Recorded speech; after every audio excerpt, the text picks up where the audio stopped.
নমস্কার বন্ধুরা, ভ্রমণের চ্যানেলে আপনাদের সবাইকে স্বাগত জানাই। আজ আমি বানাবো তড়কা। চলুন বন্ধুরা, তাড়াতাড়ি দেখে নিই।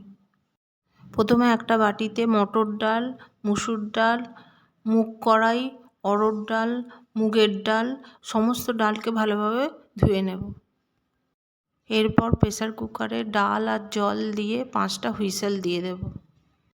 কড়াই গরম হলে তেল দিয়ে গোটা জিরেকে একটু ভেজে নিয়ে ছোট করে কেটে রাখা পেঁয়াজকে ব্রাউন করে ভেজে নেব। ভাজা হয়ে গেলে আদা, রসুন, কাঁচা লঙ্কাকে আরও একটু ভেজে নেব।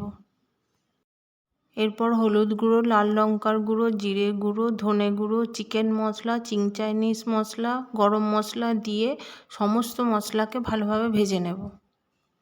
টমেটো আর কেশরি মেথি দিয়ে একটু ভেজে নেব। এরপর ধনে পাতা দিয়ে দেব। স্বাদ মতো নুন দিয়ে দেব। কুসুম গরম জল দিয়ে দেব। সেদ্ধ করে রাখা ডাল কড়াইতে দিয়ে দেব। ঘন ঘন হয়ে গেলে একটা বলে ঢেলে নেব।